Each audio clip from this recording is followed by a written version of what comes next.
সন্তানের জীবন বাঁচানোর মতো তুচ্ছ কাজের জন্য আমি তার কাছে যাব না।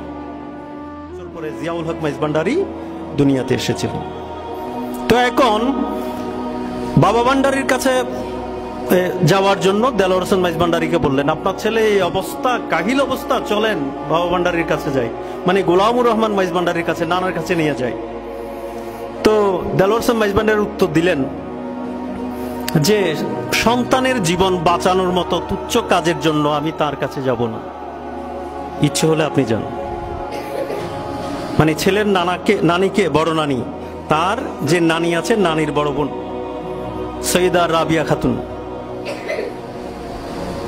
ইচ্ছে হলে আপনি যান, আমি ছেলের জান বাঁচানোর জন্য, তুচ্ছ কাজের জন্য আমি বাবা ভান্ডারীর কাছে যাব না, আরো বড় কাজের জন্য হলে আমি যেতে রাজি আছি, ইচ্ছে হলে আপনি যান।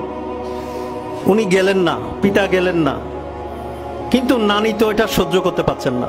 তারপর নানি কি করেছেন, বাচ্চাকে কোলে নিয়ে, নাতিকে হযরত জিয়াউল হক মাইজভান্ডারীকে কোলে নিয়ে বাবা ভান্ডারীর কাছে গেলেন। বাবা ভান্ডারী ল্যাব মুড়িয়ে পা নাড়তেছেন এরকম এরকম করে। উনি পাহাড় থেকে এসেছেন, খুব দেরি হয়নি, সাধনা করে এসেছেন, খুব দেরি হয়নি, মানে এগুলো ঘাটা শুকাইছে আর কি, বছর 2 বছর আগে এরকম পরিস্থিতিতে। তারপর কি করেছেন, তো বলছেন যে নানি গিয়ে বলছেন যে আপনি ল্যাব মুড়িয়ে করে ঘুমাচ্ছেন, এদিকে হযরত কিবলায়ে আলমের বংশধর দুনিয়া থেকে বিদায় নিচ্ছে, আপনি আল্লাহ এবং রসুলকে কি জবাব দেবেন? এই বাচ্চাকে যদি আপনি বাঁচাতে না পারেন, আল্লাহ রসুলকে আপনি কি জবাব দেবেন? বাবা ভান্ডারী নাড়াচাড়া নাই, বাবা ভান্ডারী এটাতে চুপচাপ, মানে কানে যেন কোনো কিছু শোনেন না এরকম করে তার খেলাতে তিনি খেলছেন আর কি।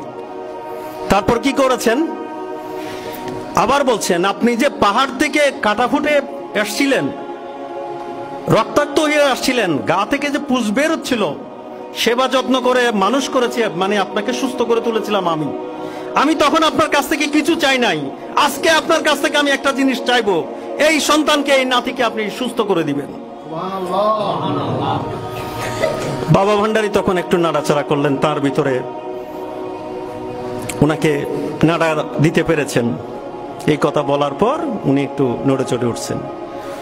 উনি ওই সময় জলধারের মধ্যে, পানির মধ্যে 7 কলসি পানি এই 21 দিনের ছেলের গায়ের উপর ঢেলেছেন। 7 কলসি, মনে রাখবেন। আমরা বক্তব্য রাখলে হবে না, মানে বক্তব্য রেখে আমরা, মানে যদি এটা, আমি আমার ছোট ভাই যারা আছে তাদেরকে বলছি, আপনাদেরকে বলছি না, ক্ষমা করবেন, মানে মনে রাখার জন্য বলছি। 7 কলসি পানি ঢেলেছেন 21 দিনের মাথায়।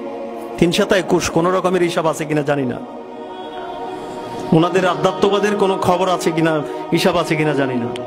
7 কলসি পানি ঢেলেছেন তার গায়ের উপর। তারপরেও শিশু বাচ্চা জিয়াউল হক মাইজভান্ডারী নাড়াচাড়া নাই। তারপর কি করেছেন, উনি ডান হাতে কিছু পানি নিয়ে মুখের মধ্যে ঢুকিয়ে দিয়েছেন, ওখান থেকে কিছু পানি নিয়ে ডান হাতে মুখের মধ্যে ঢুকিয়ে দিয়েছেন। এরপরে শাহিনশাহ জিয়াউল হক মাইজভান্ডারী সুস্থ হয়ে উঠেছেন। সুবহানাল্লাহ।